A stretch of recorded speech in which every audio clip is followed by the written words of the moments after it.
Greetings, greetings, family. Sister Shanice in the house. How are you doing? Certainly hope that you're doing fine. I certainly hope that you have risen in power today and that you have risen to accomplish much. Look at my little thing hanging down. But anyway, really, greetings, family. Sister Shanice is supposed to be on mute. How are you doing? Certainly hope that you're doing fine.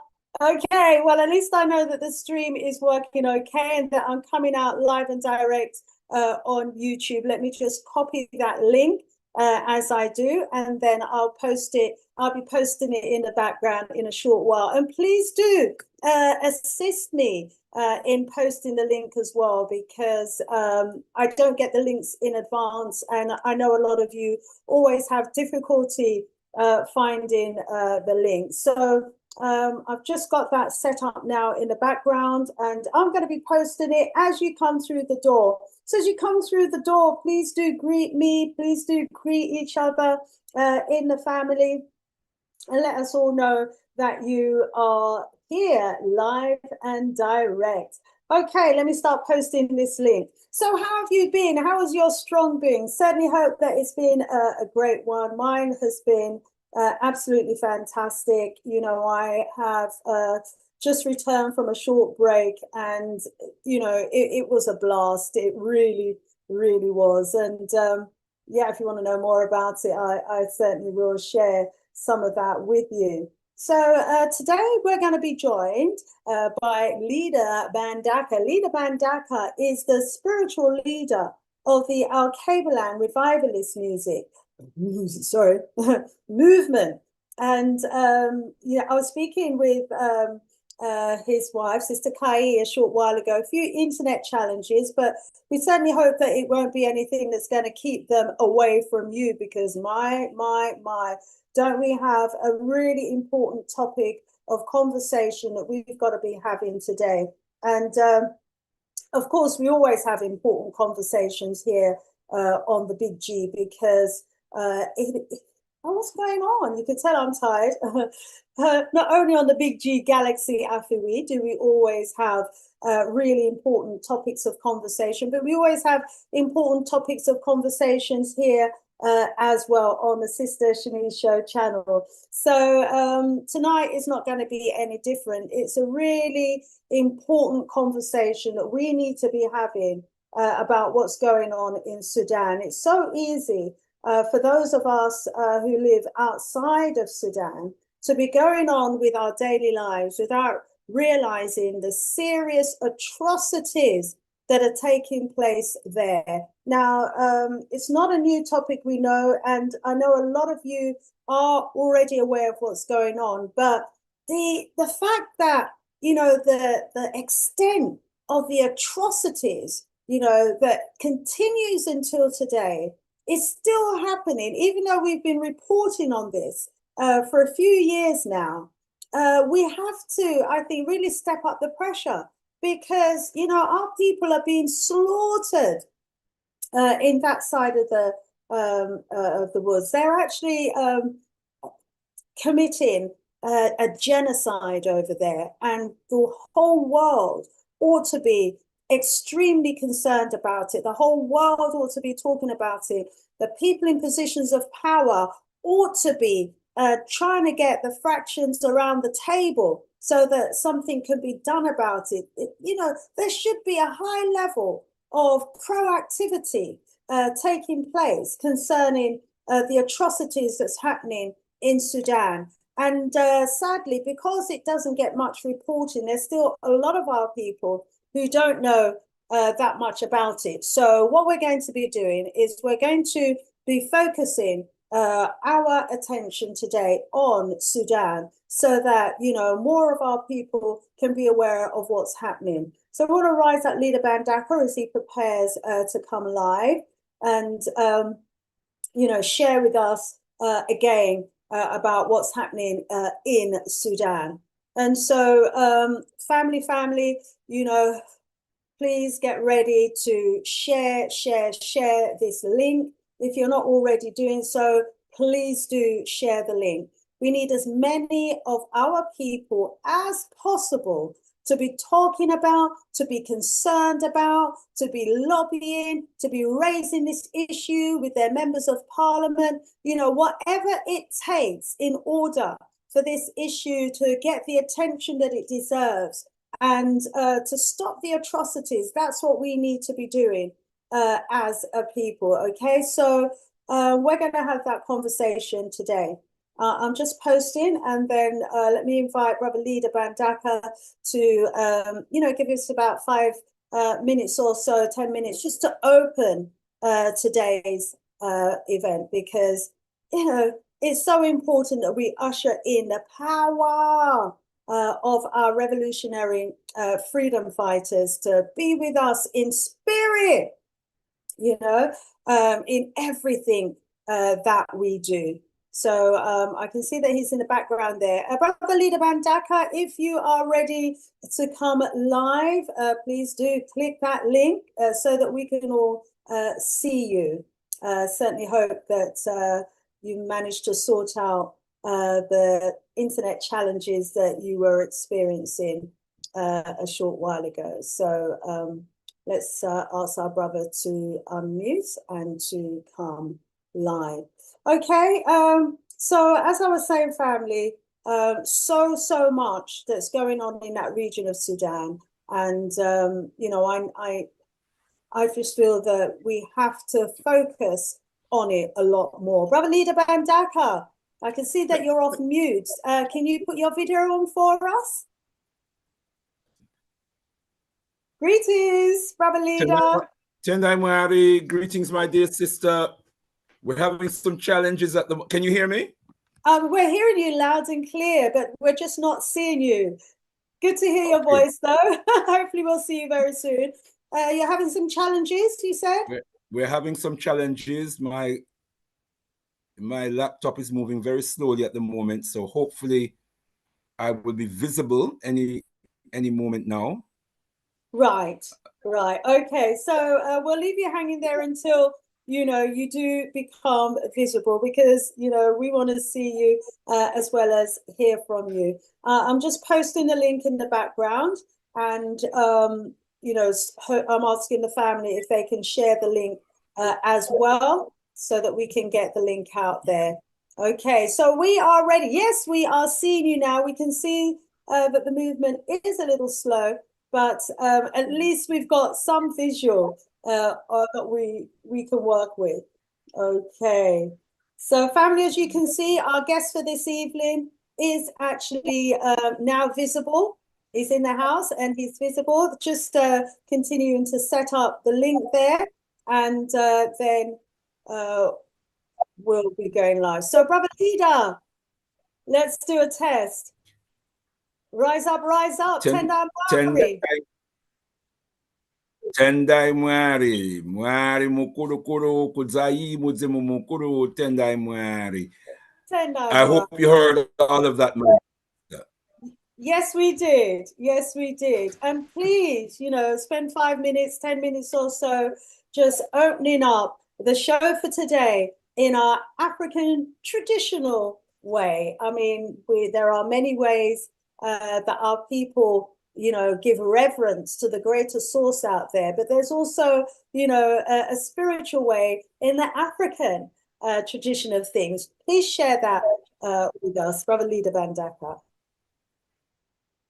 Tendai Mwari, with absolute honor and pleasure, my dear sister. Let us all assume a posture of reverence as we come before our sacred shrine. It may be a virtual shrine, but the shrine is the center of our worship. The shrine is where we collectively focus and direct and where we collectively synchronize and direct our focus so that we can come in a oneness of spirit, a oneness of mind, a oneness of body, reminding ourselves, as a great wise ancestor once said, we are many, but many is not enough until we are one.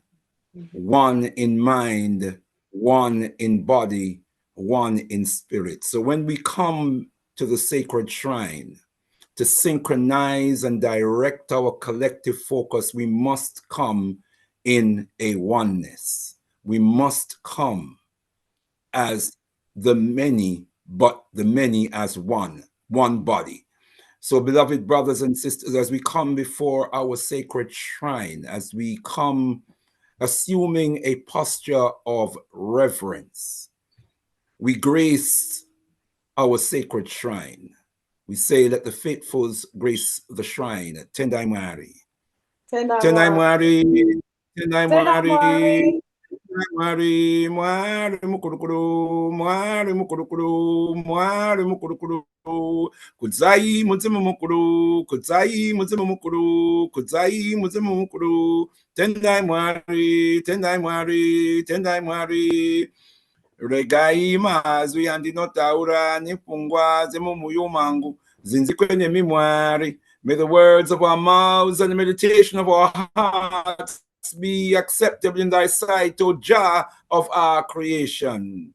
Mwari kumborerai Africa, ngai simuzere sitorayo, nzwai mitero yedu, isumuriayo itumuriako, uyamweya, uyamweya, komborere, uyamweya, muzbene, isumuriayo itumuriako, tendai mwari, tendai mwari, tendai mwari Jah. God bless Africa. Lift up the name of Africa on high. Hear our humble prayers, O Mwari, O Jah. We, the family of Africa, we, this family of Africa. Come, Great Spirit, come and bless us. Come, Great Spirit, come and be with us. We, the family of Africa. We, this family of Africa. Tendai Mwari. Tendai Mwari, Tendai Mwari, Tendai Mwari. We call upon, we call upon the creator of the universe, divine creator of the universe, through Mudzimu Mukuru, our great ancestors, and always and only through the spirits of Mudzimu Mukuru, our great ancestors.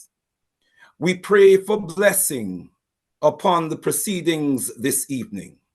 We pray for strength and power and blessings of our dear sister, Sister Shanice, and the powerful work that she is doing through the strength of her love for our people. We pray for her king who stands by her side, who stands behind her, beside her, in front of her, protecting her, supporting her, being one with her, and being a great symbol of divine conjugal union in our community. We give thanks and praises for all those who tune in this evening. We evoke the spirit of Mudzimu Mukuru, our great ancestors. We call upon the most eminent prophet and king, His Excellency Marcus Mosiah Garvey, heal him. We call upon his spirit and mission child, the eminent prophet and king, Papa Omo Wale Malcolm X, heal him. We call upon Papa Patrice Lumumba, Dedan Kimati, Shaka Zulu. We call upon Bookman Dotti. We call upon Macandal, all of the great warriors of the Haitian Revolution. We call upon Papa Dessalines. Oh, what a powerful warrior. Oh, what a powerful spirit that was sent among us. We call upon the great African warrior queens, the queen mother goddesses. We call upon Yasantewa, Uyayi, come. We call upon Mbuya Nehanda. We call upon Queen Makeda. We call upon Amy Jakes Garvey, Amy Ashwood Garvey, Henrietta Vinton Davis. We call upon Claudia Jones. Wow. What a spirit, an indomitable spirit. We call upon Olive Morris. We call upon Queen Frances Quest Welsing, brilliant African mind. We evoke the spirits of Mudzimu Mukuru, our great ancestors. the Egungun. We call upon the Nananyame. We call upon Olodumare. We call upon the Creator in the many names according to the many tongues across the length and breadth of our mother continent. Through the spirits of Mutima Mokoro, praying for blessing, praying for purification of the mind, the soul, and the body of every single African, every single one of the 2.5 billion Africans upon the planet. May they be touched in this moment and this time. And a special blessing to all Africans in the world, and in particular on the African, our mother continent, who are facing at this time conflict, war, devastation, destitution in this moment.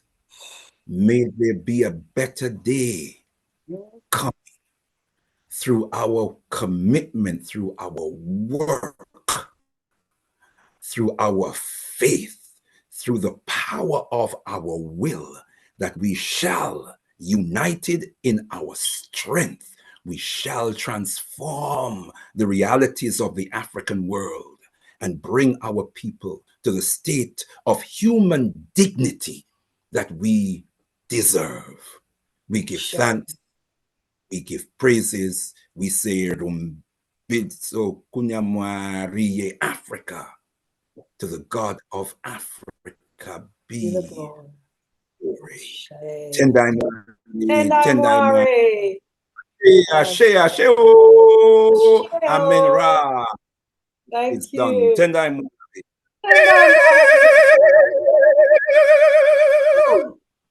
Absolutely awesome. Thank you so much, Brother Leader Bandaka. And to those of you who are hearing this sort of opening for the first time, I hope you felt touched, you know, by the powerful message in that libational opening. So we want to welcome you, each and every single one of you. Welcome, Brother Leader Bandaka again. Welcome to your Queen Sister Kai and your beautiful family. Welcome, welcome. And I also want to welcome our extended family who are already locked in. And yeah, please do drop us a message in the chat. Let us know where in the world you're viewing us from. And yeah, if you've got any questions, if you want to contribute to the discussions today, you can do so in the chat. So I'm just going to quickly see who we've got in the chat and welcome each and every one of you. So we want to welcome our sister Karen Venzen, saying greetings from Dutchess County, New York. Welcome, New Yorker. Yeah, and Karen says, B1, Black First, sisters and brothers, kings and queens. I love this platform, Sister Shanice. Thank you so much, Sister Karen. We love the fact that you are tuned in, and thanks for being the first to drop us a message in the chat today. Ones like yourself that makes it worthwhile, you know, doing the works that we do. Brother Kwame Aboje, another staunch supporter of this platform and the works that we do. Thank you so much for being in the house. He's saying, Tendai Mwari, Sister Shanice and Brother Leader Bandaka. He says, Sister Shanice, I love your beautiful jumper. Thank you so much.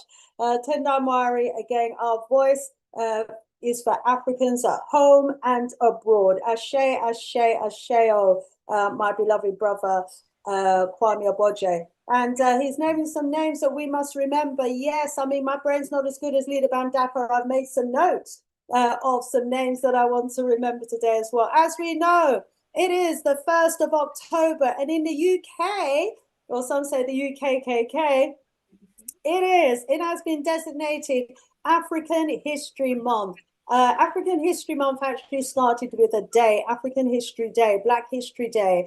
And it was our beloved brother, Echaba Adesebu, who was the initiator for bringing African History Month to the UK back in the days of the GLC. So we also want to acknowledge him for the works that he did, but because of that works that started with a day to celebrate African history, it has now extended into a month of celebrating African history. And for many of us, we celebrate African history on a daily basis. But, you know, this month is an opportunity for us as a people to focus our minds on our history and to remind ourselves of how far we've come and therefore how much further we have yet to go. So we thank you, each and every one of you that are involved in, you know, remembering African History Month. If you've got any events on that you want to share with us, drop it in the chat as well.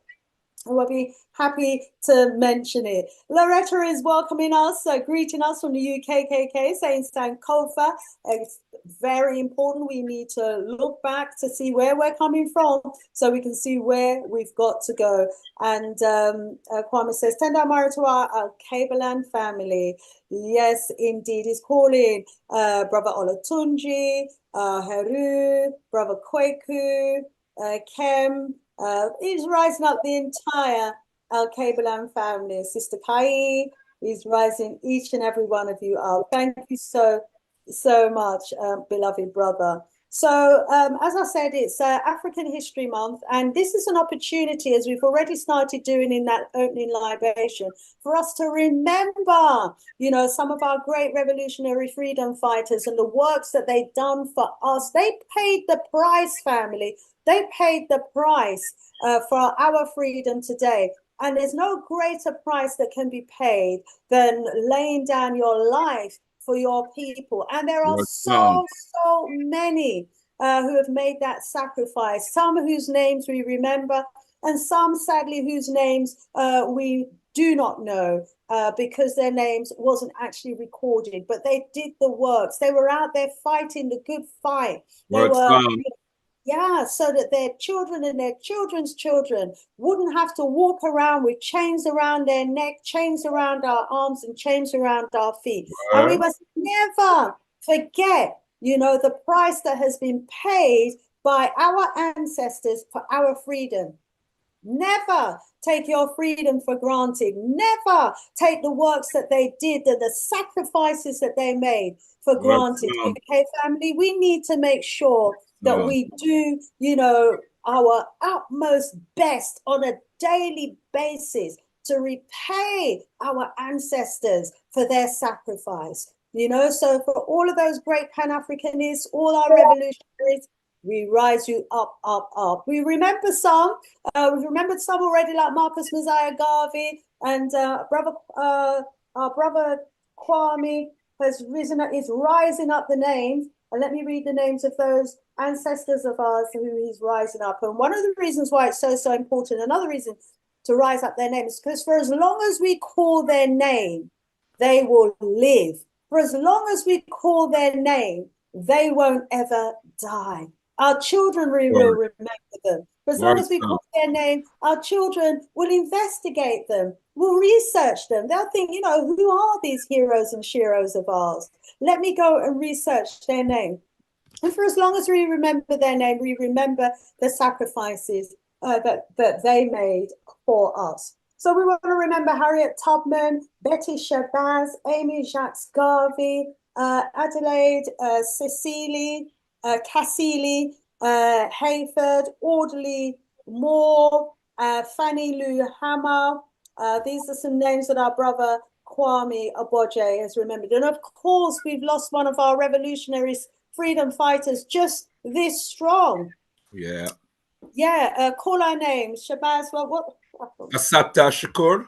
Assata Shakur. May she rise in power and sit alongside our revolutionary ancestors, and may they be proud of her and the works that she has done while she was here. May she be received favorably by them. And may she now be looking, you know, at the spirits of other greats, such as Hannibal, Queen Nzinga, Queen Nefertari, Queen Makeda, Queen Gandhi, Ashantewa, Taki, Burhan Doctor, Overture, Jacques Desalines, Cecile Fatima, Jean-Francois Bissou, Jeannot, the leaders of all the Haiti resistance movement and those who revolted, you know, and paved the way for the revolts that came afterwards across the Caribbean. We want to rise up Shaka Zulu and all of his mighty warriors who fought so bravely. Queen Makeda, Queen Mama Musa, who carried the spirit of Nyabingi. We want to rise up Empress Zaditu, Kunta Kinte, Paul Bogle, Nanny of the Maroons, Sam Sharp, Sojourner Truth, Nat Turner, Hossa, and Nanny Gig. We want to rise up Nihanda, Kogubi. We want to rise up Empress Candice, Kim Pavita, Phyllis Weed, Suzanne Belair, Samora Torre, Queen Nyabingi, Emmy Jack Garvey, Amy Ashwood Garvey, Samora Rochelle, Sankara, Savannah, Olivia, Malimu, Kabaraji, Julius Nerere, Kwame Nkrumah, Patrice Kaumba, Kenneth Kaunda, Agostino Nito, Uria Simango, Secature. We want to, there's so many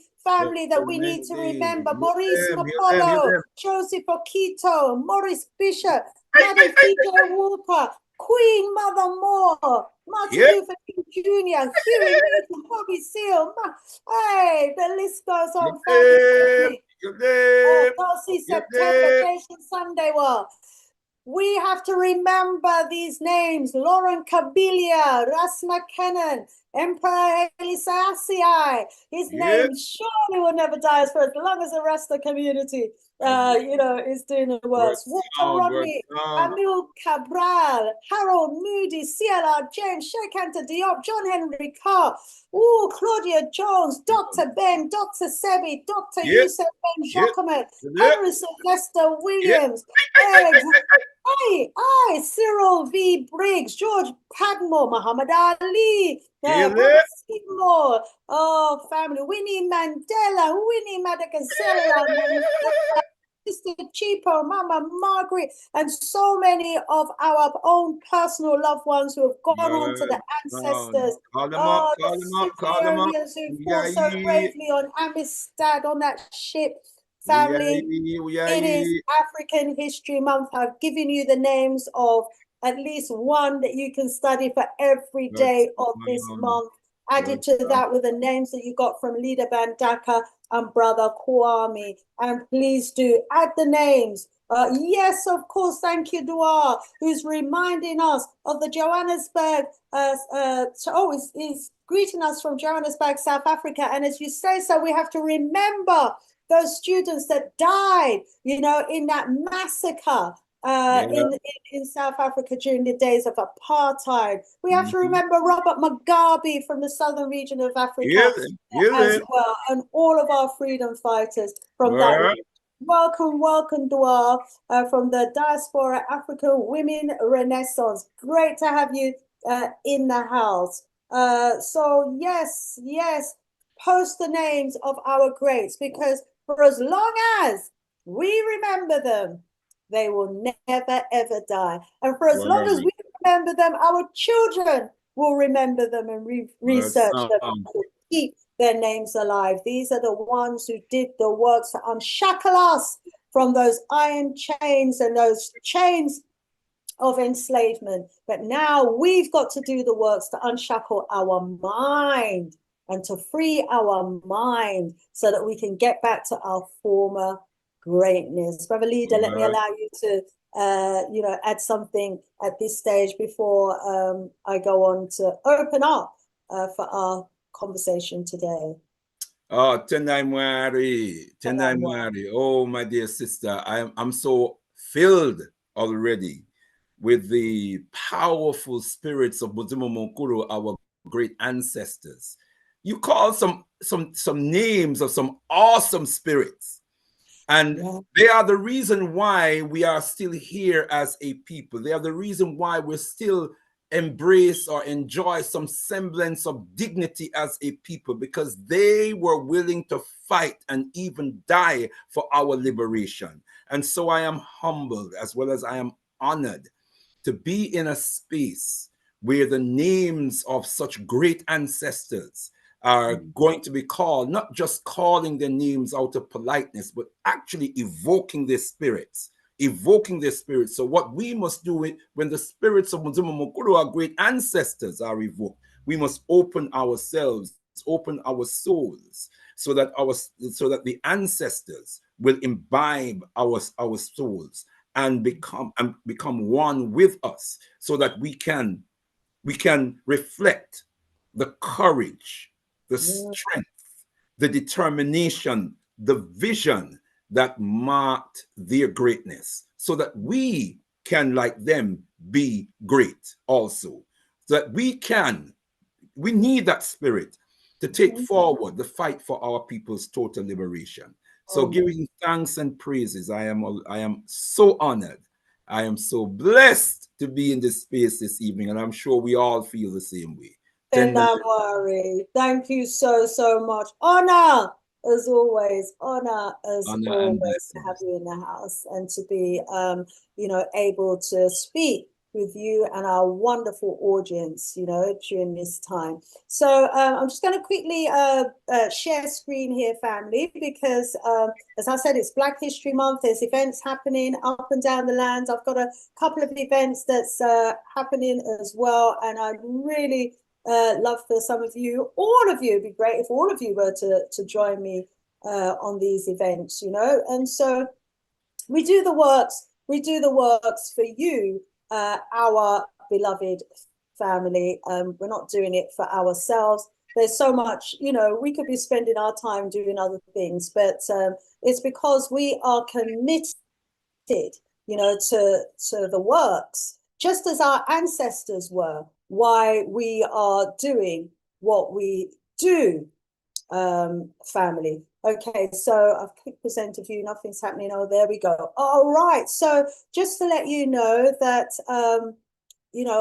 I have recently released published my book, Hidden in the Shadows of Ancient Britain, an erased African history restored. That's because, I uncovered from my research that we have so much history, family, in Britain. And this month is about Black British history, is it not? We're here in Britain. How much do we really know about our ancient history here in Britain? So, I've written that book. If you haven't got it, please do go ahead and get it. If you do have it, then you can join me on my Black History Month series of events, and you can get a complimentary ticket as a book holder. So if you have a copy of my book and you want to join me on one of these Black History Month special events that actually starts next Monday, then do let me know. So I've got 8 events, Monday, Tuesday, and Thursday, from the 6th, then the following Monday, Tuesday, Thursday, and then the following Monday and Tuesday. 8 events in total, where I am going to be reading chapters from the book, whole chapters from the book. And just to make sure you don't fall asleep while I'm reading the chapters, you are going to be involved in breakout groups, quizzes, and we're going to be having the conversation, okay, family, about our history that has been hidden from us. That has been hidden from us. Also, some of you may already have come across from the international newspapers about this small group who are camped in the woodlands in Jedburgh in Scotland, and they're claiming to be a lost African tribe that have a claim to the land in Scotland. And it's really interesting that this is happening. And when I look across the news headlines from here in the UKKK, they don't actually tell you why they feel they've got a claim to the land. But what they have done and what they have focused on is, these individuals, they've presented them as a bit of a circus, really. People on the verge of having a mental health problem. But what is their story? What could their story be? Now, I'm not saying that I know their exact story, because they'd have to do they'd have to do the work for themselves in terms of their heritage, their DNA, history, etc. But what is the African story that links us to Scotland? If you've got my book, you probably already know. If you don't have, get to know. But I'm certainly going to be sharing some of that story tomorrow, Thursday, the 2nd of October, live and direct on Dr. Clyde Winters's Afrocentric History channel. So put that in your diary, 2 p.m. Central Time and EST time, 8 p.m. British Summer Time, the same time as this show. You can catch me tomorrow, live and direct on Dr. Clyde Winters' show, where we're going to be having a conversation about that particular group and in general about our history as it's linked to Scotland. So what are the historical facts that you're not going to learn about in school, college, or university? Find out, okay? So remember, for Black History Month, if you already have my book, you can actually join all or some of these classes absolutely free of charge, because I've got complimentary tickets for you, those of you who have the book. Those of you who don't have the book, you can get the book and get your complimentary tickets, or you can just pay $5.99 and join one or, you know, whichever sessions you want to join, okay? So get in touch if you've got the book by email, by WhatsApp, or just, you know, send me a picture with you and the book, and I'll send you the link for that Black History Month series. Serious stuff, serious stuff. And I'll post the link to Eventbrite as well in the chat in a little while.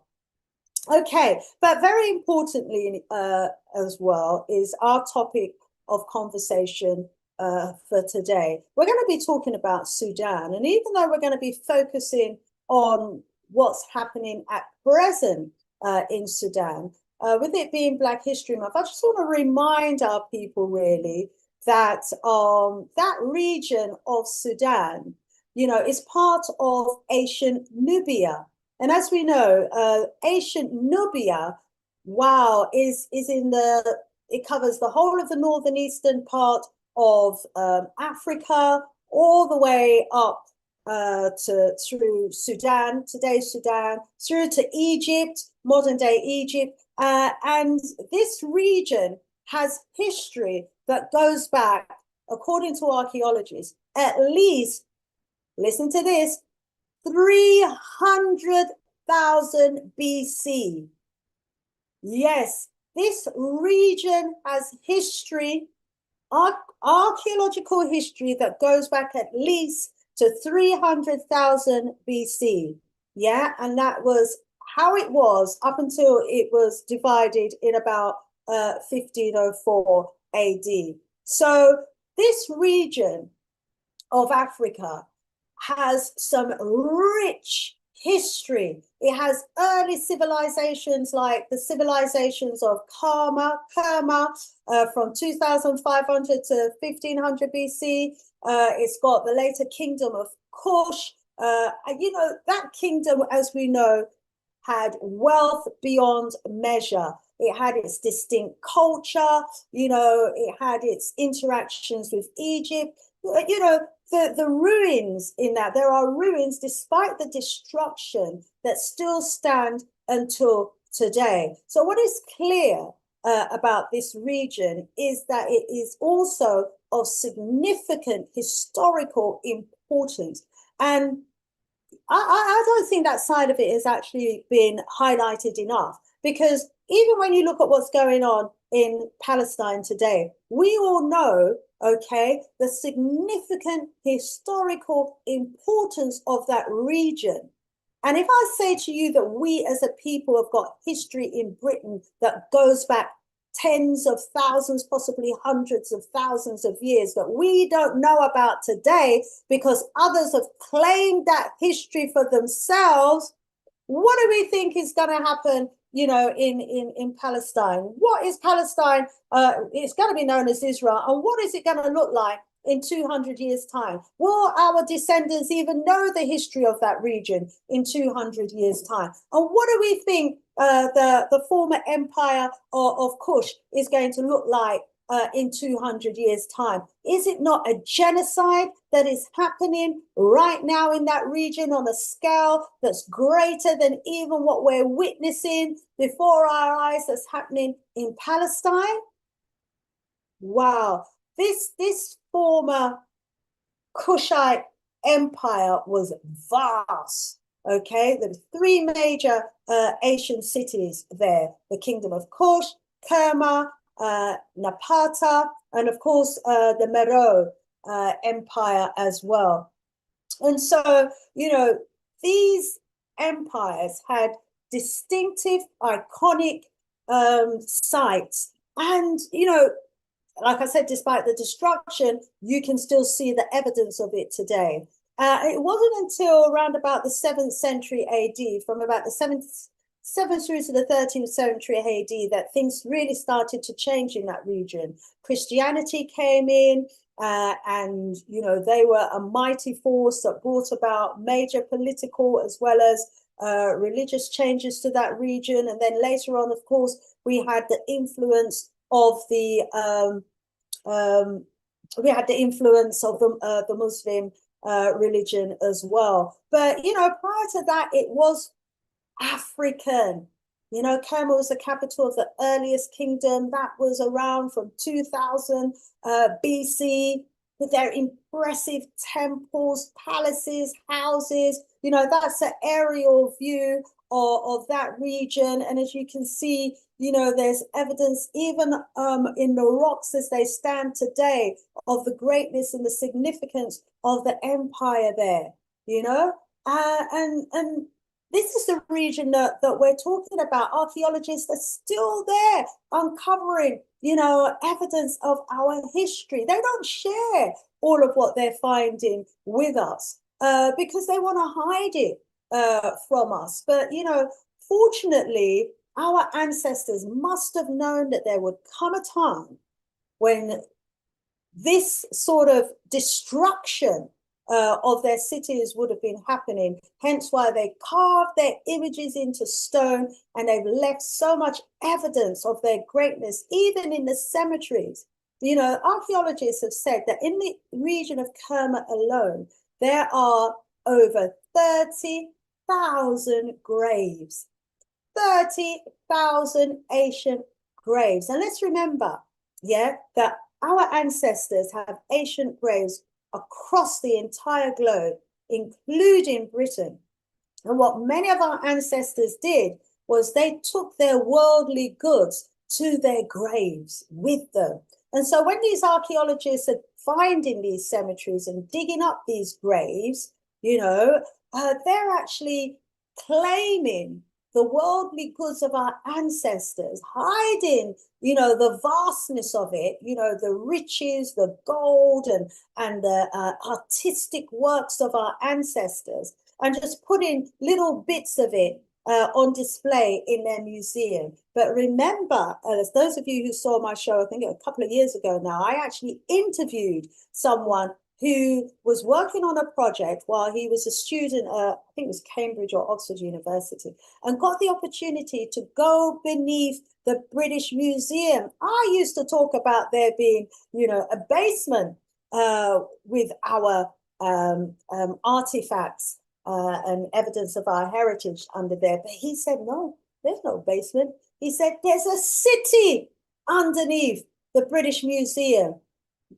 Tunnels and like roads that, and then our artifacts, it stretches along all of those roads from floor to ceiling, and they have motorized vehicles that's going up and down underneath that museum, you know, in and out of these huge plastic containers with our artifacts. But, you know, we can't even begin to imagine the greatness of our people, family, that we need to get our head around it, because what they were able to do back then, create those magnificent burial grounds and molds in alignment with the cosmos that light up until today during the summer and winter solstices, you know, in terms of the accuracy of the alignment of those tombs, you know, the huge 200, 300, 400 ton boulders that our ancestors were somehow moving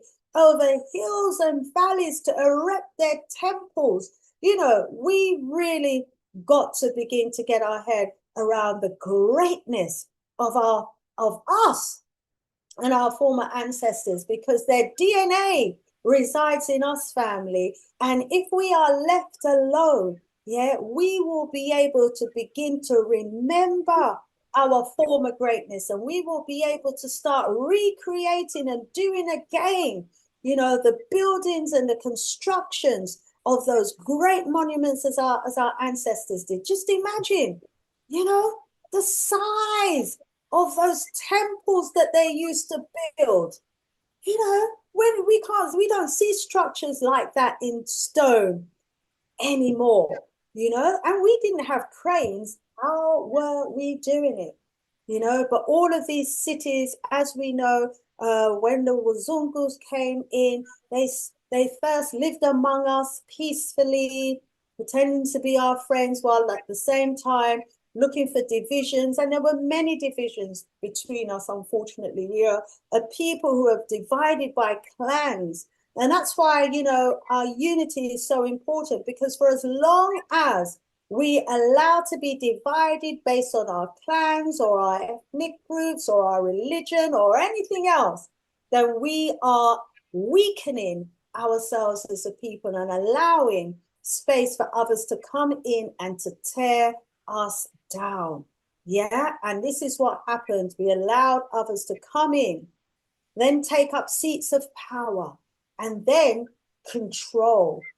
And the rest, as they say, is history. I mean, there's so much more I could be saying about the history of this region. I do have a number of slides, but I want to give our brother Leader Bandaka time to bring us up to date in terms of where we are now in that region of Sudan. So you know where we're coming from. I've left you with the names of some of those great kingdoms. Please do go away and do your own research. And let's not just look at Sudan as it is today, but let's remember how it was, her former greatness.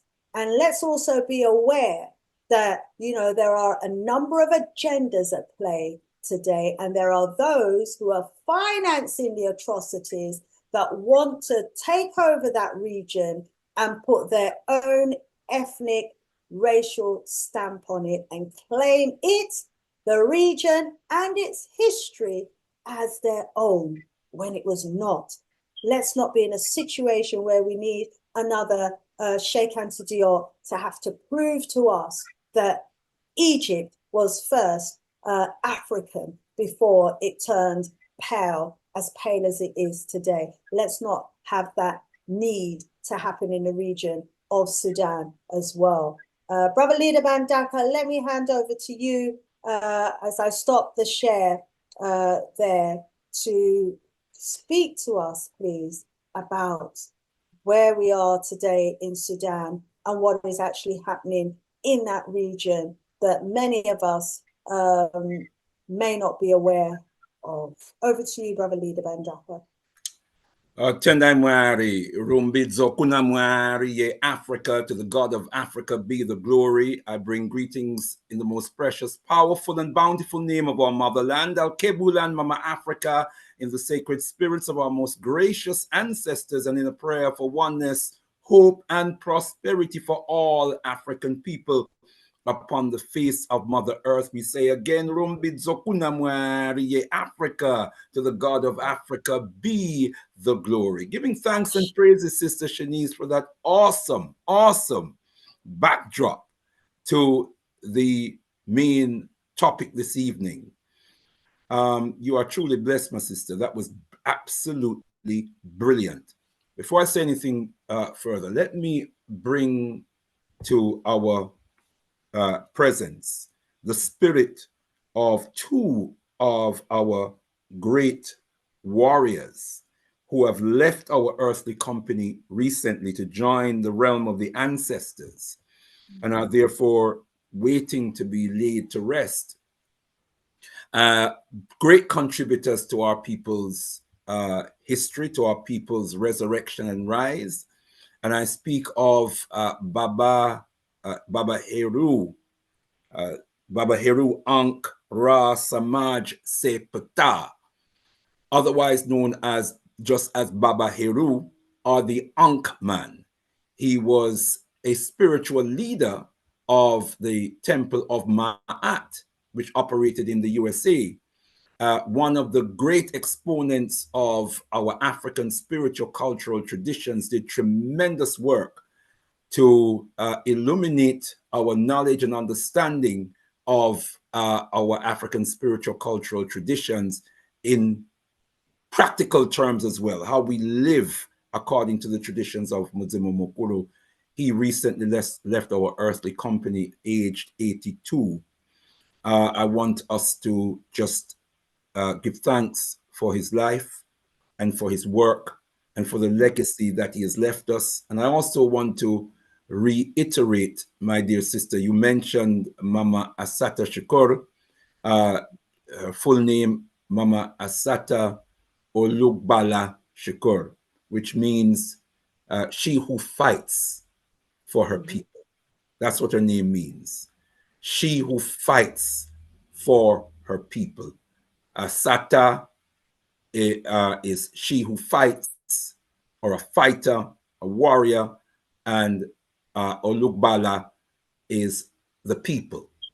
So she who fights for our people, and Shakur is a name that gives thanks to the divine, creative, universal force for life, for the meaning and purpose of life, and for all things good and powerful.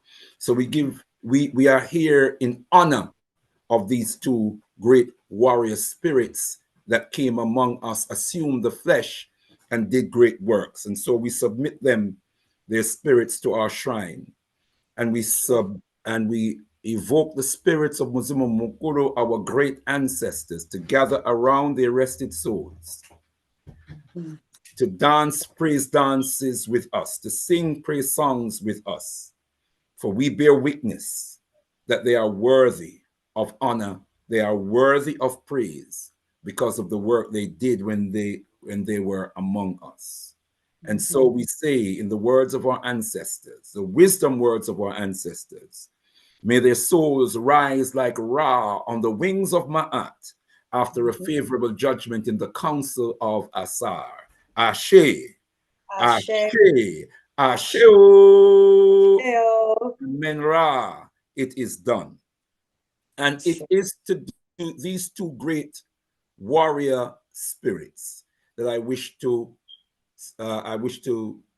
pay tribute this evening, and I wish to the words I speak this evening, I wish to dedicate to them and their works. Tendai Mwari. I thank you again for that backdrop, my dear sister, because it is so important. It reminds us of where we are coming from as a whole, as a people, and in particular, the great foundations that were laid in that particular region of the African continent, the evidence that have been unearthed about the wisdom of our ancestors, the scientific and technological and mathematical wisdom of our great ancestors of that region. It reminds us, therefore, that greatness is in our DNA. That is the important thing. Yes. That greatness is in our DNA. It is in our very genes. That means we were put on this earth as the first people of the first land for a special reason. A very special reason, beloved brothers and sisters, to be the foundation in human terms of all things great and good. And we were endowed with the richness of a land unsurpassed anywhere else on the planet, beloved brothers and sisters. Africa is the richest continent on the face of the earth. And many of us have been inspired by the achievements of Kemet and what we learn about Kemet. But we need to also know that what we call the Sudan today, which in ancient times, one of the names of that great region was Tarseti, the land of the bow, Tarseti. And Tarseti was the foundation. It was Tarseti from which Egypt got its culture, got the knowledge that formed the basis of the civilization that it manifested. In fact, the Tarseti, or the Sudan as we know it today, has over 250 pyramids.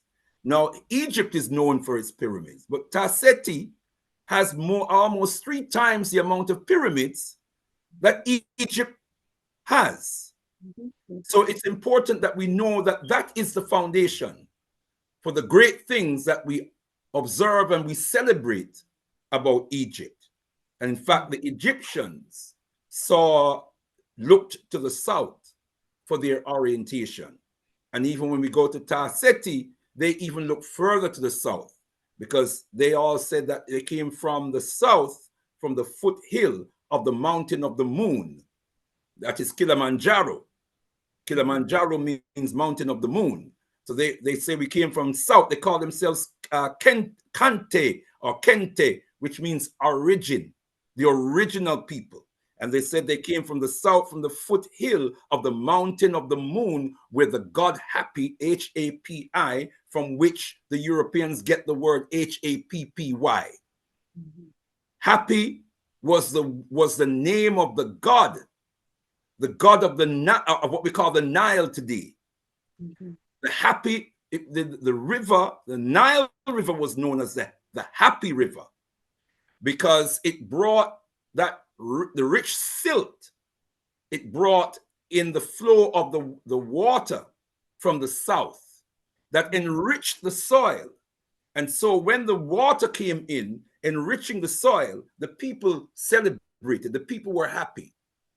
And so, so the name Happy became a word that features in the English language that we speak today. Let me leave that there for the moment, but I think that's thank you so much for that. Brilliant backdrop that you gave. And I just wanted to add that if you would allow me.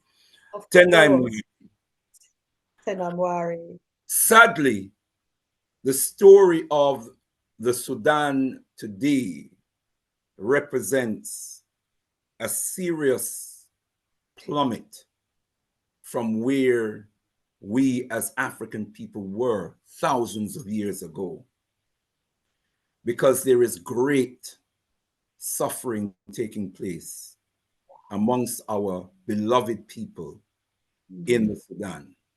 There is a serious crisis, a genocidal crisis that is unearthing or taking place in the Sudan presently. There are warring factions that have unleashed themselves on the people of the Sudan, neither of whom care about the destiny of our people. There is a war taking place. They call it a conflict. People are dying, and are dying in their thousands. We don't know whether that reality is worse than what is happening in the Congo. That is the only place on the planet that I know would rival the Sudan, what is happening in the Sudan. And yet we hear little or nothing about these situations. You have the Sudanese armed forces who is in conflict with a paramilitary force that is known as the Rapid Support Force, or Rapid Support Forces. These two were all part and parcel of the military setup of the previous president of Sudan, al-Bashir, who had used these forces basically to oppress our people. Use these forces, unleash these forces on our people from the south, from what we call today South Sudan, which broke away from mainland Sudan in 2011. South Sudan, what we know as South Sudan today, and Sudan were one country. In fact, it was the largest country on the African continent, just under 1 million square miles it was. It has now been divided, and North Sudan, or just Sudan, is about 730-ish thousand square miles, whereas South Sudan is 250 or so thousand square miles. Both together would have made up just about 1 million square miles.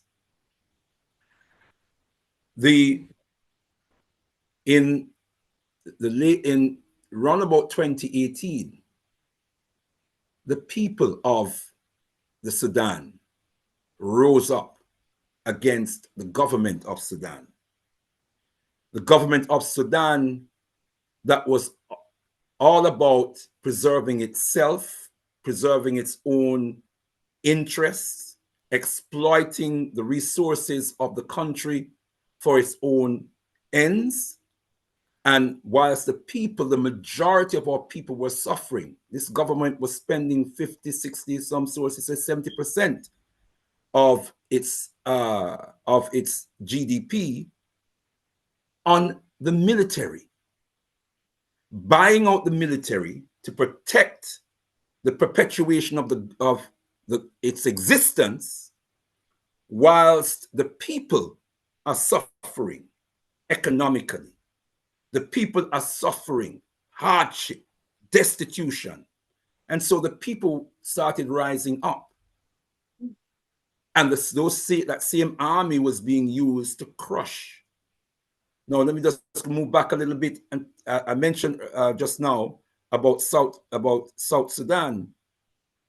There was a terrible war, in fact, known as Anyanya 1, Anyanya 2. Which is the civil war in South Sudan that the government waged on the people of South Sudan between 1955 and 1972. 17 years of warfare being waged on our people. Over 1 million Africans died in South Sudan as a result of that onslaught. Then you had the second civil war in Sudan. All of South Sudan and Sudan were one at the time. So you had the second war, which was between 1983 and 2005. Over 2 million precious African lives were lost in that time, beloved brothers and sisters. So between the first civil war and the second civil war, it's over 3 million African lives were wasted in those wars, beloved brothers and sisters. And then we had the Darfur situation, the war that the government unleashed in Darfur in 2003. And that war in 2003, between 2003 and 2005, although there were residues of it that went on even until the split in 2011. But over 300,000 African lives were lost in Darfur alone in Western Sudan. So we are talking about the loss of over 4 million Africans, nearly 4 million African lives being lost, beloved brothers and sisters, between these wars. And these wars were much to do with Arabized Africans, lording it over Africans who embraced their African tradition, even though some of them were still Muslims, but they embraced their African traditions and did not identify, even though they were practicing Muslims, did not identify as Arabs, refused to identify as Arabs, embracing their African tradition, even though they were practicing Muslims, embracing their language, embracing their African names, embracing their African traditional garments, embracing their African traditional customs. This was a vexed issue for the proponents of Arabization or Arab expansionism on the African continent. Some of it was also economic, wanting to control land, wanting to control the oil in Sudan, which is mainly situated in the south, where South Sudan is divided from Sudan. At least 3/4 of the richest oil-rich area in the Sudan, 3/4 of it is in the south. And one of the things that we should know is that the American government and its Western allies were involved in splitting South Sudan from mainland Sudan, because they control South Sudan. Let's be clear about that. They control South Sudan, and therefore they control the oil in South Sudan. Let's understand this, beloved brothers and sisters. And we have a great African warrior king who was assassinated. They say he died in a plane crash, John Garang. He was the leader of South Sudan, and who became vice president through his efforts to unite or maintain some semblance of unity between North and South. He did not want the Sudan to be split. He was killed in a plane crash coming back from Uganda at a summit in Uganda, which was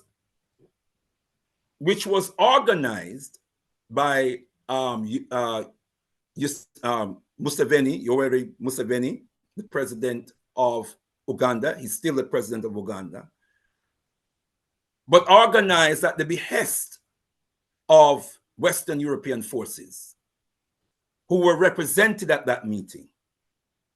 And it is known that they tried to get John Garang in their pockets, and John Garang refused to sell out the destiny of his people in that meeting, took a firm stance in that meeting. And on his way back from Uganda, traveling in an Ugandan helicopter, presidential helicopter,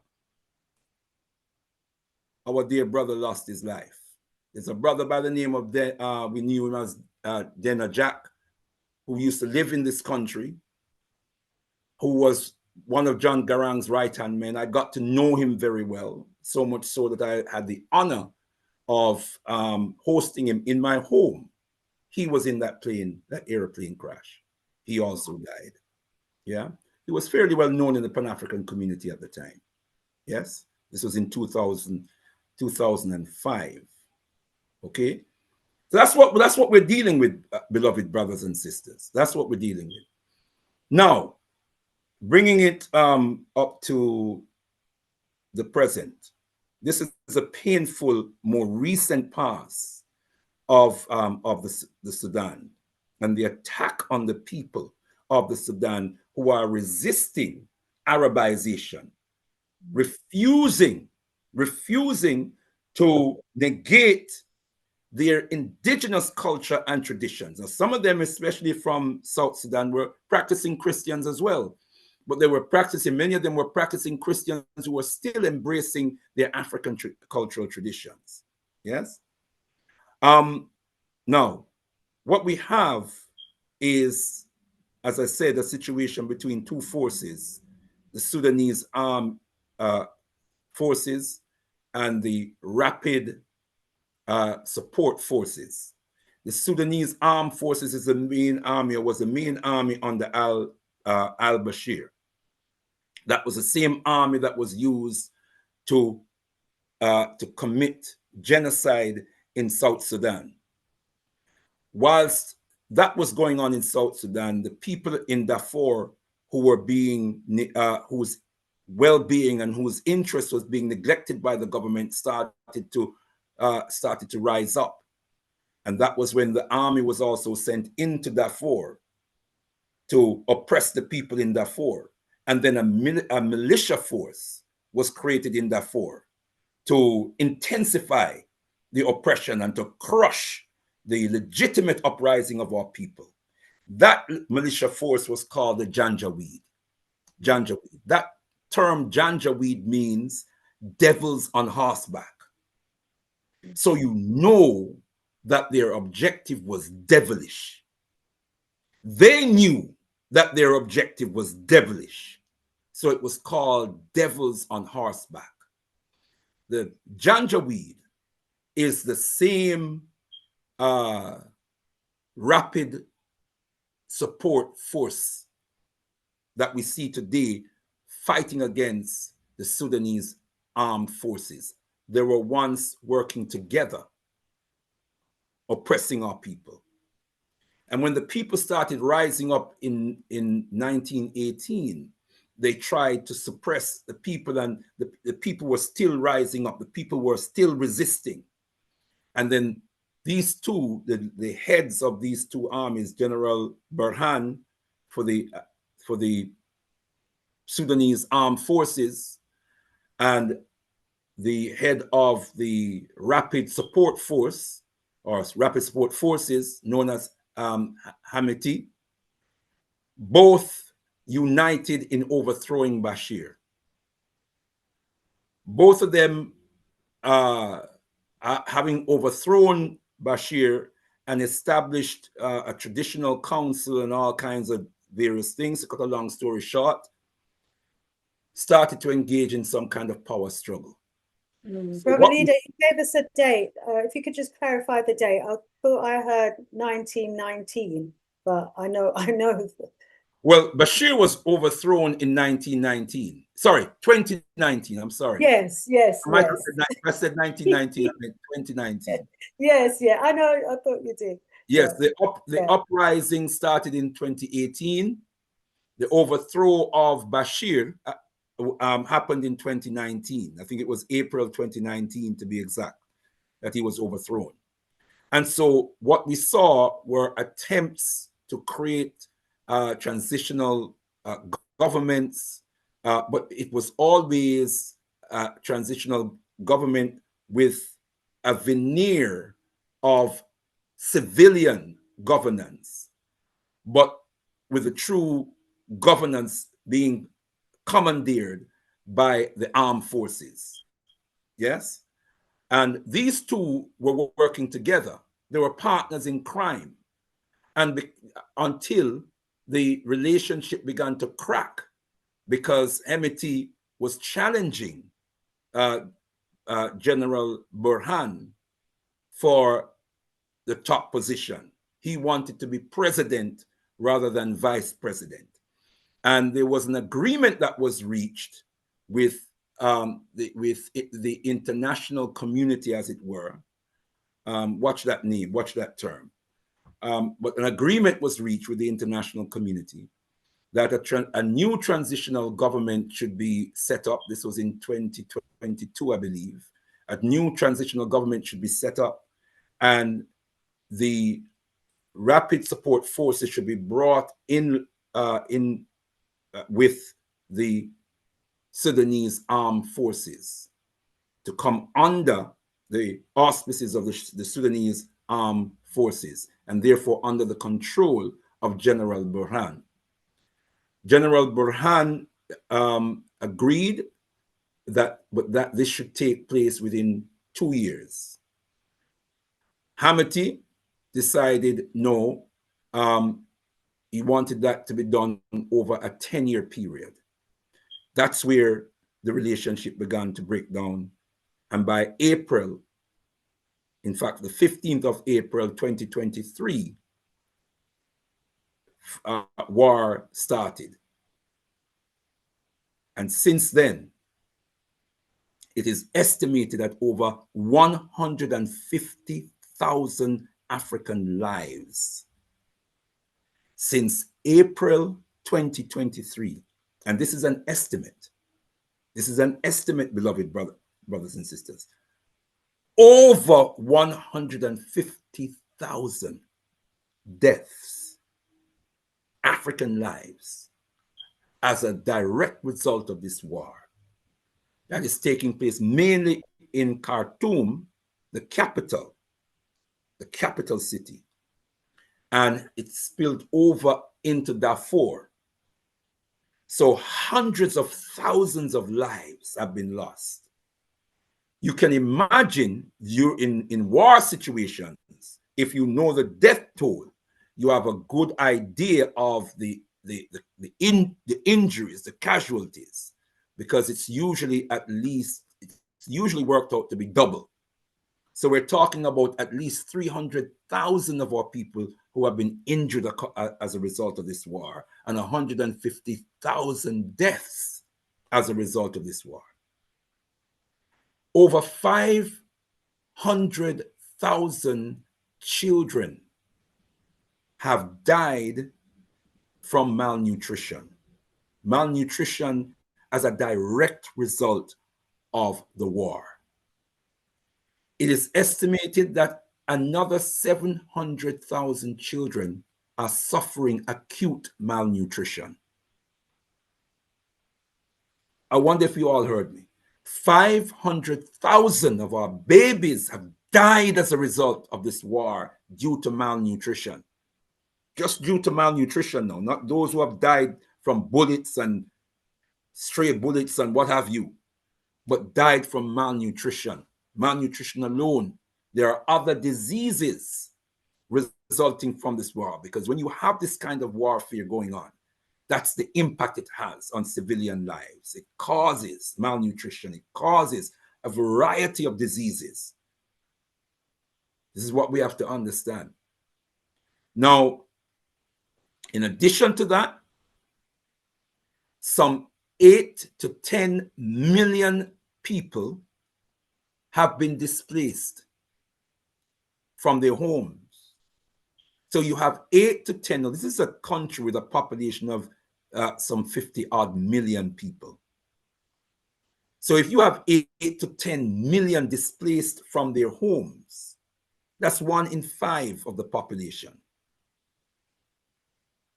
Imagine 13 million people in this country being displaced.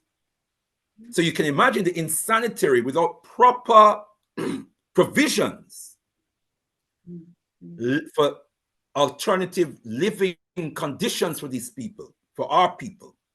You can imagine the insanitary conditions that they are living in, and therefore the threat to health and well-being. And then there's another 3.5 to 4 million who are refugees outside of the Sudan. That is the level of the humanitarian crisis, which is 10 times greater than what is happening in Gaza. Yet you hear nothing, virtually nothing, about what is happening in Darfur. These are African lives. This is African blood that is being shed. You know, it might have been a year or so ago, and I don't usually watch these things, and I can't even remember how I came to see it. It's very, very disturbing. It may have been my wife that brought it to my attention.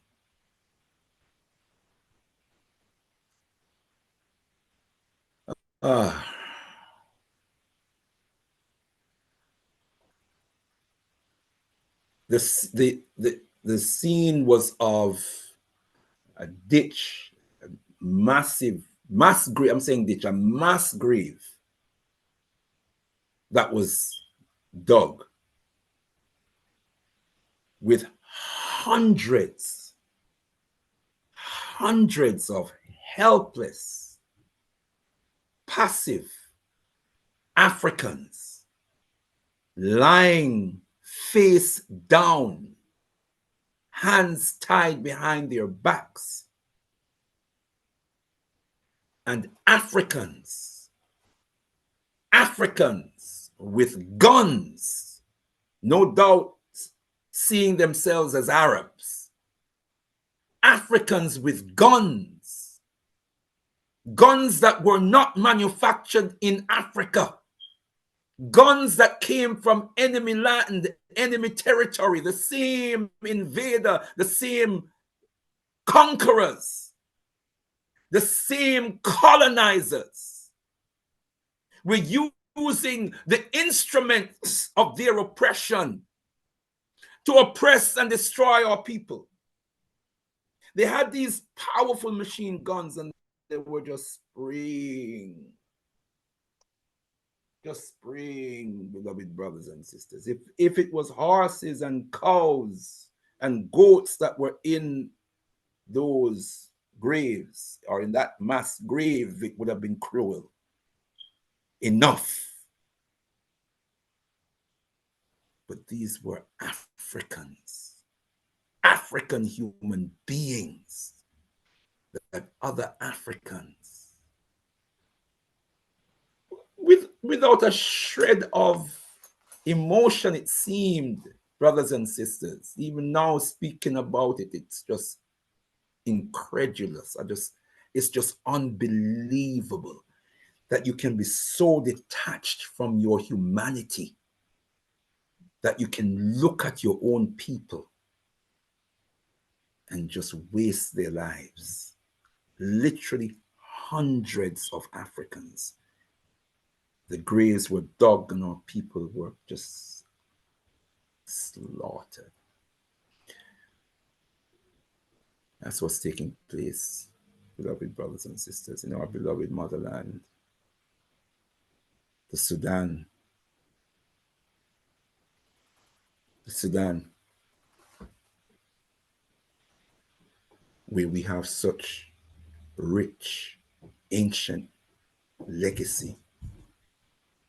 We have been reduced to subhuman, undignifying behavior. And so, beloved brothers and sisters, this is the reality. We need to know this. We need to understand where it is coming from. We need to ask the question, who is benefiting from this? Because there are international forces at play supporting one side or the other, even as in their hypocritical and deceitful ways, they are outwardly mouthing, support for the people of Sudan and wanting to see an end to the crisis in Sudan. But in reality, through their multinational corporations and other forces, they are in the Sudan stealing our gold, stealing our oil in the Sudan. You have the United Arab Emirates, you have Qatar, you have Saudi Arabia involved, and where you have the UAE and Saudi Arabia, there's America. There's America there somewhere. But they are there, brothers and sisters. And both sides, Hamiti and his rapid support forces, was given carte blanche by al-Bashir to exploit the gold mines and enrich themselves and allow external forces to come in and exploit our gold for money so that he can buy their loyalty. And all of this is robbing our people of the natural resources that should be used for their benefit. So this is what is happening in the Sudan, beloved brothers and sisters. I want to pause there, safe to say, that this is our responsibility as Africans These are our people. This is our blood that's being shed. Wherever there's African blood, wherever one African's blood is being shed, Africans all over the world are bleeding. It's our blood. If we understand the extent to which our destinies are tied, are bound together, if we look in our history, we will realize how much our destiny is bound together. So anywhere we see Africans rejoicing, it is to the glory of all Africans around the world. Wherever we see Africans are suffering, it is the pain of all Africans around the world. And so this has to be high on our agenda. And I give thanks to Sister Shanice, as usual, having her finger on the pulse of our African world community. This is a massive crisis that is afflicting the African continent. And we have a responsibility, at least, brothers and sisters, to study it, to understand it, to spread the word, to enlighten our people, and to get behind whatever programs there are. And there are Africans from the Sudan who live in the UK who are doing work with Africans on the ground to alleviate the suffering of our people and to bring it the reality to the consciousness and the conscience of the world. Tendai Mwari. Let me pause there for now, my dear sister. Tendai Mwari. Tendai Mwari, Brother Leader Bandaka. You know, listening to that was just so difficult because, you know, I feel it for our people in that region, and I'm sure everybody listening, you know, is feeling the pain and feeling the hurt, you know, of the suffering of our people in that region. And, you know, to think that, you know, two generals can cause that amount of suffering, you know, are so irresponsible, so self-conceited, so selfish, and so blind-sighted, you know, but the bigger picture that they're prepared to sacrifice. Yes, yeah. So not even a few hundred, we're talking about tens of thousands, hundreds of thousands, millions displaced, you know. Yeah. What is wrong with our people? You know, we're living in a time where, you know, we ought to be valuing life. There's so many of us crying for the unity and the oneness and the coming together as us as Africans, as a continent, you know, and we allow radicalized, you know, senseless, mindless Africans to be doing the dirty bidding of those who are interested in Arab and Euro expansionism into that region. Word. And they just don't see the bigger picture.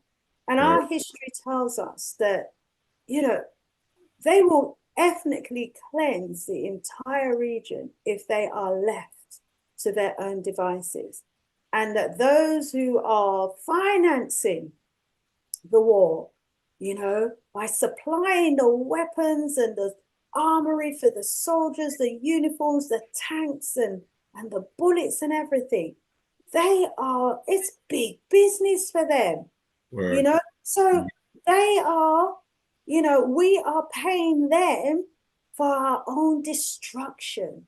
Word sound. You know, we are bolstering their war factories and financing their war factories and making them get rich. Word. To turn around and kill ourselves and our brothers and our sisters.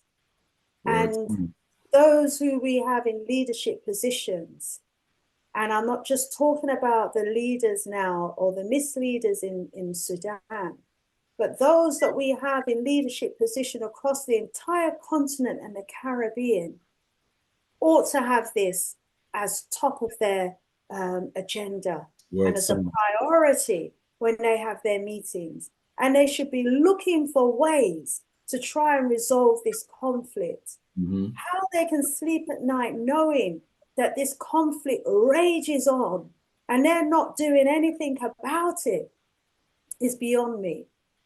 You know, do we not have any conscious leaders out there at all? Do they not see the bigger picture? We've already lost almost the entire region of North Africa, Tunisia, Morocco, Egypt.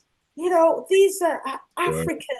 This is all part of Africa, you know, that's been taken over now by the Arabs. And now these Arabs are pushing more into the heart of Africa. Yeah. Pushing down the region of the Nile where we've got all of that wonderful, rich history, clearing the people, slaughtering the people, part of a major depopulation agenda. We've got the Europeans in the southern region of Africa taking over land, claiming cities, building cities, white-only cities, you know, and talking about being prepared to fight for it. And already calculating based on the level of armory that they've got and the support that they've got from the USA, that they will, you know, be able to hold out, you know, should there be any attack or any attempt from the Africans to fight them or to try and remove them from that land. And most of our people are happily getting ready for a Friday night and a Saturday night out, are not realizing, you know, the danger on their own doorstep, because it's them today, it's going to be us tomorrow. Look at the far right movement that's building across Britain, building across Europe, building across America. How do we think we ended up as enslaved Africans in the first place? They're not even enslaving us now. They've got machines to do the work. They're just removing us from the face of the earth. You know, a few hundred years ago, they needed us for labor, for free labor. Today, they have machines that can carry out that work. They don't need the African labor. So what are they doing? They're systematically reducing our population by any means through war and a multiplicity of other means. And we are like lambs to the slaughter because we are part of a system that puts 2 or 3 idiots in control of our entire nations who allow for this sort of atrocity to take place. Let me go to the chat and find out what our brothers and sisters are saying, Brother Leader. Thank you so much for, you know, your presentation there and for reminding us of the gravity of the situation and for also reminding us that we are the ones who have the responsibility to do something about it. Let's go to the chat. Brother Thomas, Rise Up, he's asking, what is the AU doing about this? We'll come back to that. What is the African Union? I mean, this is what I was saying. You know, we have all of these elected misleaders. You know, surely they can come to, if they can't even stand on their own 2 feet as an individual to protect the interest of their nation, surely they must be able to come together as a force to be reckoned with. This is why I've got to have utmost respect for our 3 kings in the Sahel, you know, and it's about time that we had other African nations standing with them. Rise up, Brother Tommy. Rise up, Brother Kwame Osei. Good to have you. African solution for African problems. The AU needs to wake up. It certainly does. Wake up, wake up. You African misleaders. We are being wiped out on a daily basis. Hundreds of thousands of us are being removed from off the planet. Do you not see what's going on? Do you not see the bigger picture? This is part of a depopulation agenda that was written back in the 1970s by Kissinger that is being rolled out today. Word sound.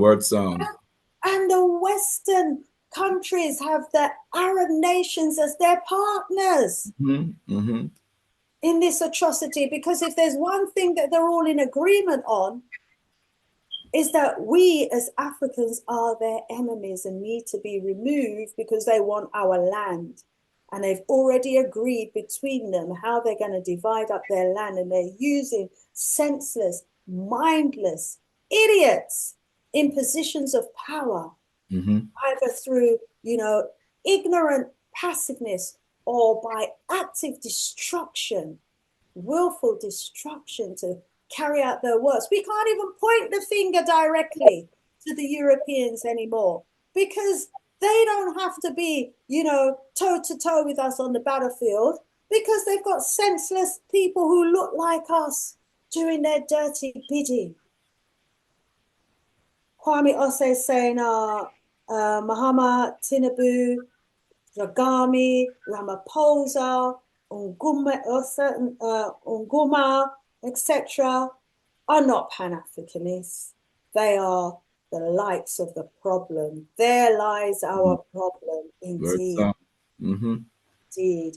Brother Kwame Boje says the so-called African Union is hopeless. We are Pan-Africanists and let's solve it ourselves. I mean, how do we remove these people from their positions of power, and claim that power? We've seen how Traore and others did it in that region. Where are our generals? Where are our Desalines and Toussaint Louvertures in these armies? Where are they? We need them to remove those who are the cause of the problems and to stand with our brothers in the Sahara and bring the peace in the region that we want to see. And, rather than our people waiting to be lambs to the slaughter, when they start taking over those gold mines and those coltan mines and those diamond mines and stop the means of production from happening up and down the land, that would be a big wake-up call. Word song. Rise up. Brother Kwame Aboje, I agree with you, saying it's so heartbreaking. Rise up, Madame Imoja in the house as well, who's speaking in the chat there. Brother Mundele is in the house. Mumba Kiam, Mumba.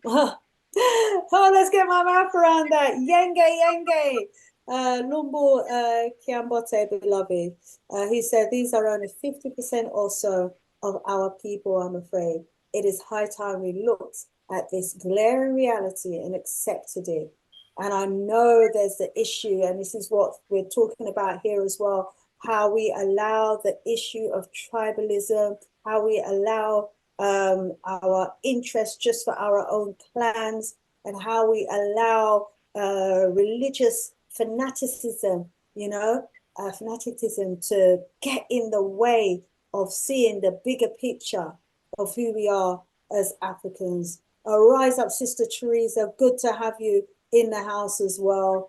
I know your heart must be breaking over this as well. I know where you stand in terms of the love for our people. Mundele is saying Kunamas in Ethiopia, Eritrea also have mixed exogenous, I can't say the word, but genes and blood that is, and therefore they have mixed views because many of them don't see themselves as Africans. And this is the problem, isn't it, Brother Leader Bandaka? This is the heart of the problem. We have Africans darker than you and I who don't want to see themselves as Africans and would rather see themselves as, was it Abids to the Arabs? A slave to the Arabs, They would rather be a slave to the Arabs and contribute towards Arab expansionism, than stand with their own people. And this isn't a new problem. This was the problem in the days when the Moors were running much of Africa and Europe, hence why we are where we are today. It's a continuation of the same problem that has been with us for hundreds and hundreds of years. Sister Teresa says we are viewed as collateral damage. Brother Mundele says, no, not all the people in modern day Africans are to be seen as Africans, as they themselves, this is what we're saying, do not view themselves as Africans, e.g. Fulanis, Tutsis, Kelendinjin, I know I pronounced that wrong, apologies, part of the Hausas, part of the Gaguis. Don't see yourselves as Africans. You're Africans. You're from the original human race. If you are highly melanated, you are an African, and you ought to be proud to be part of the human race. We are experiencing these problems because those, who are dictating to us are not part of the human race. They are an evil, demonic spirit that exists in human-like, non-melanated bodies that is causing hell and destruction on this planet today. And many of our people are aiding this destruction. Brother Leader Bandaka, we have been trying to, inject that sense of African pride in our people so that they will, see each other as brothers and sisters and not as cockroaches or something to be just crushed and annihilated. Word. My dear sister, one of the things that we have to remember is this word called Ma'afa or Mahangamizi. We need to understand what that means. Yeah. Every Jew will understand what Holocaust means. Yeah. And they say never again. And they put those words on the lips of their children, never again. And we have to understand what the Ma'afa is, the colossal destruction of African humanity. And we must study systematically how this colossal destruction has taken place. And we must understand above all, because we all understand physical destruction. We don't understand to the same extent mental destruction and spiritual destruction. We don't understand it as well. And that's what we really need to understand. And that will give us the realization of why our people have come to the point, or some of our people, where we don't identify with being African. We're not proud of being African. We identify with some other alien cultural, source. But this didn't just come about. It wasn't a choice that they made. It's not a choice that we make. It's how we've been conditioned by the circumstances of history. And that's what we must never, ever forget, that it was deliberately made so that the mind of the African should be altered, that the African should be turned upside down and inside out so that we don't even recognize ourselves anymore. We must understand this thing called Stockholm Syndrome. Stockholm Syndrome, where you are a captive and you are abused by your captive, or you are intimidated by your captive to the point that out of fear of death, you lose your whole sense of your own identity. You lose it completely, and you become totally absorbed into the identity of the oppressor, the identity of the captive. It is a survival mechanism, because your subconscious mind tells you that the more you lose yourself and the more you assimilate into the character and the image of the captor, then you become invisible as a separate entity. You no longer present as a threat to the captor, and in so doing you may survive. Yeah. And so, amongst other things, you become a defender of the captor. You will defend that captor against someone who's coming to free you, who's coming to liberate you, because you believe so much. You see, so when you hold someone hostage, you convince them that you are all powerful, that you have your life is in their hands. And if you do that well enough, you convince them well enough, They will become your defenders. And so even those who someone who tries to liberate you or free you from your captor could end up being killed by you.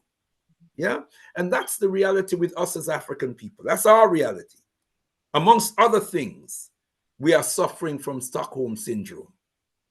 We have lost our sense of our own identity and we identify completely with the oppressor. You see? And that's why what is unfolding in the Sudan is unfolding in the way that it is. That is why you could put guns in the hands of Africans and they have no feeling about their helpless brothers and sisters, some women, children in this mass grave.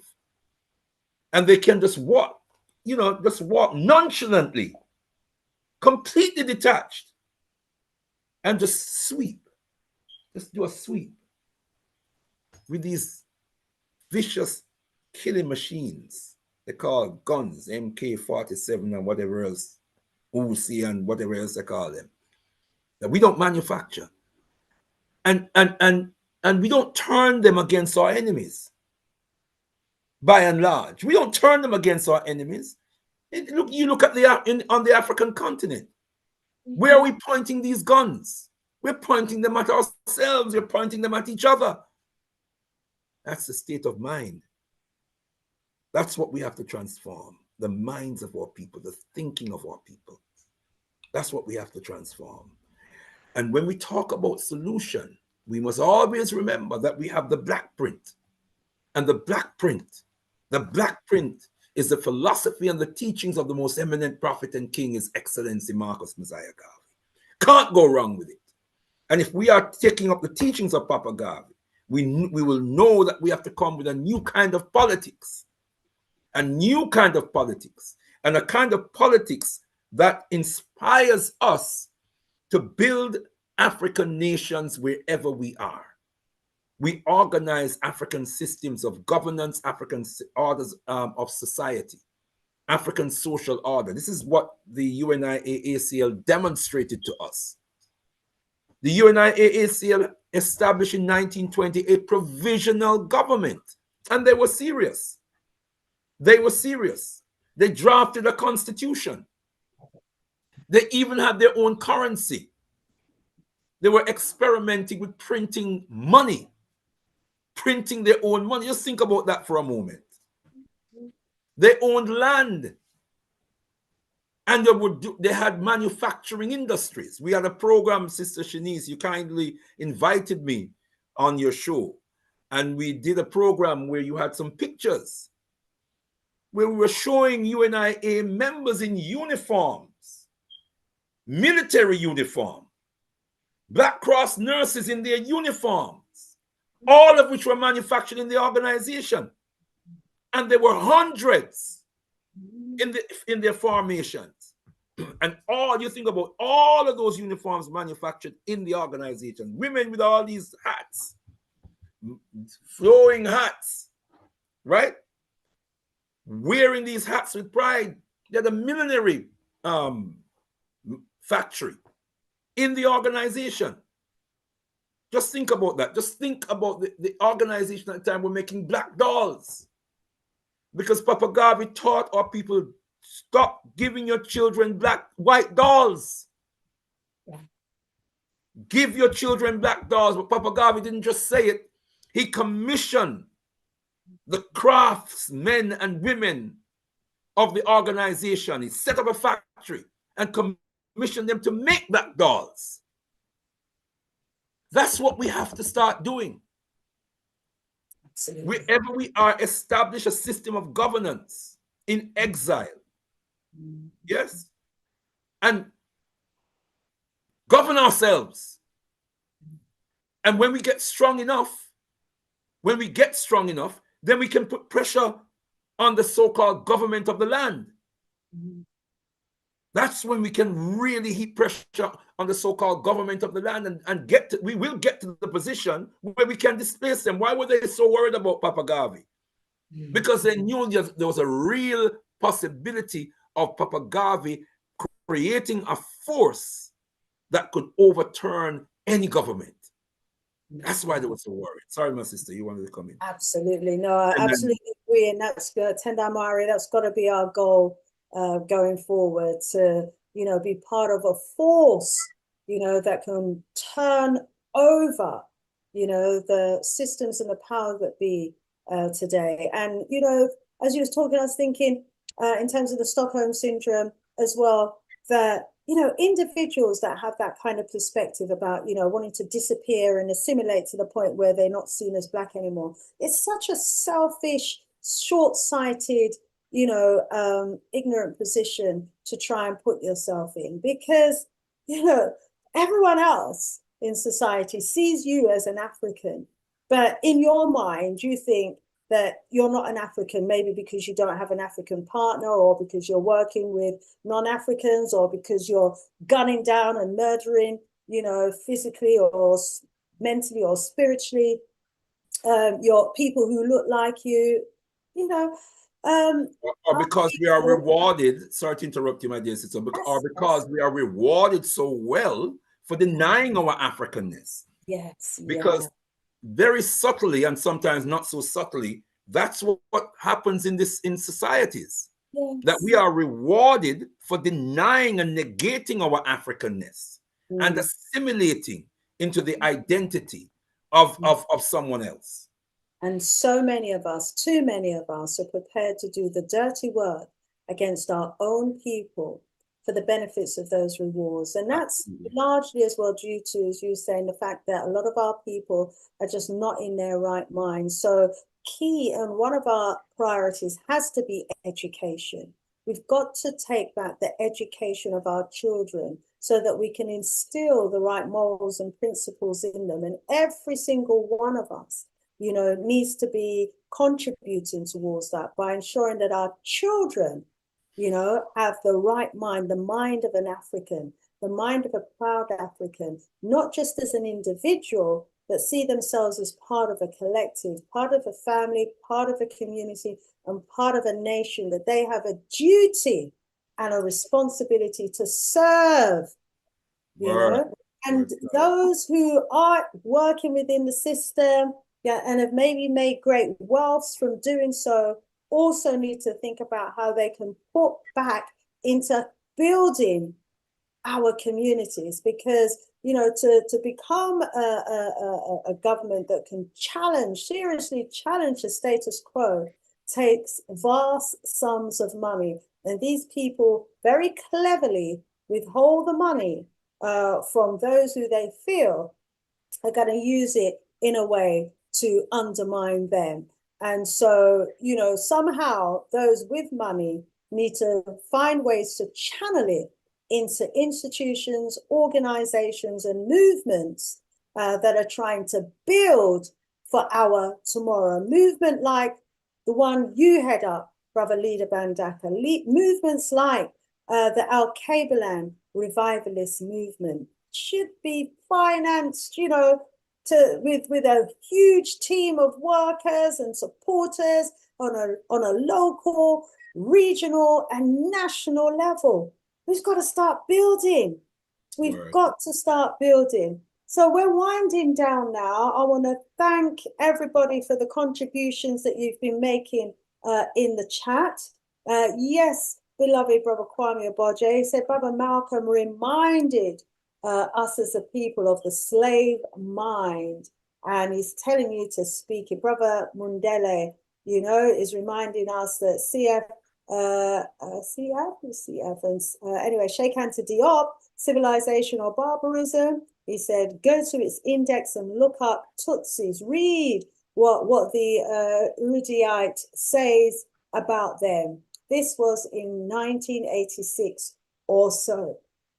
Brother Kwame, speak it. Sister Shanice, we are Africans 100%, not periodically. And he's saying it's shameful, so shameful that so many of us are selling out our own to the oppressors. Rise up, Brother Kimani, good to have you in the house as well.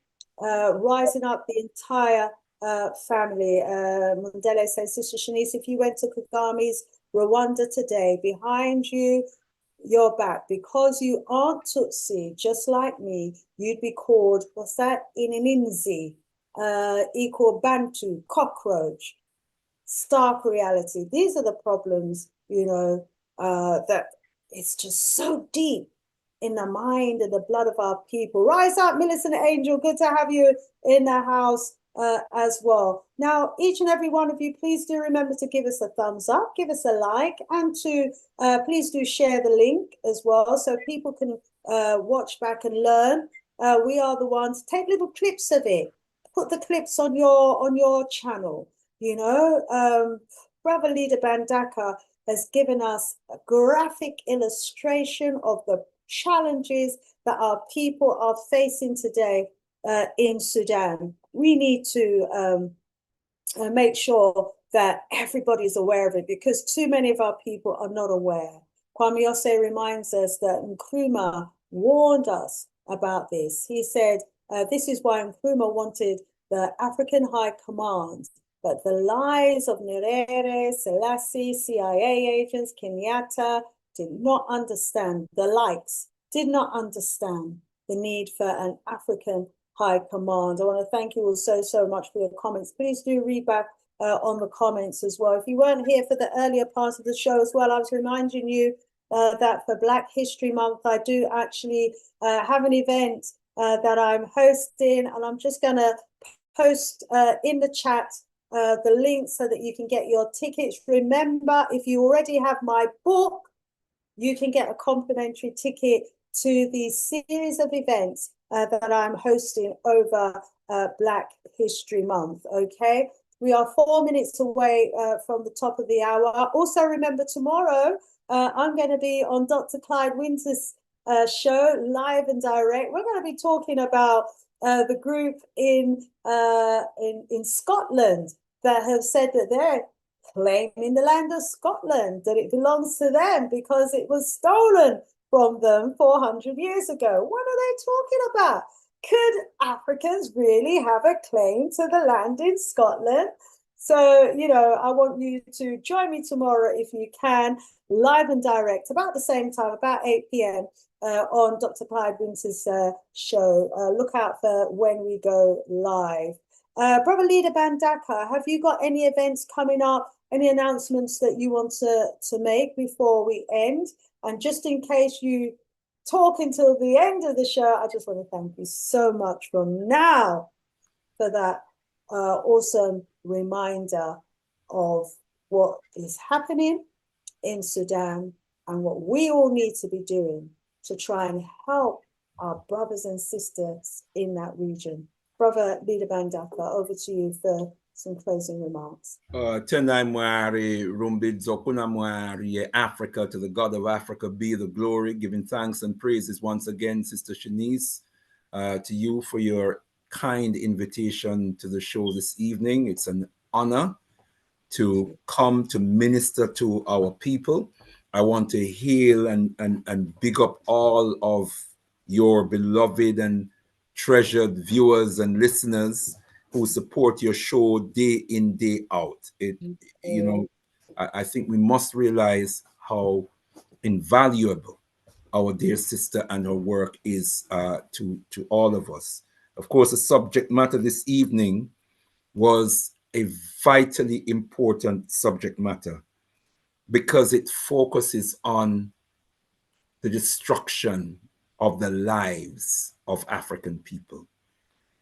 We call it the Ma'afa, the colossal destruction of African lives and African humanity, which has become a fact of life for too long now. For too long. We have suffered 1,400 years of a Ma'afa under the Arabs and 500 years under the Europeans. And when it suits them, they conspire with each other against us. And if we don't know this, we need to wake up. That is the reality. And when we see what's going on in the Sudan, it's genocidal. It's genocidal. And one form in which the genocide is taking rapidly is to destroy Africans who refuse to identify themselves as Arabs.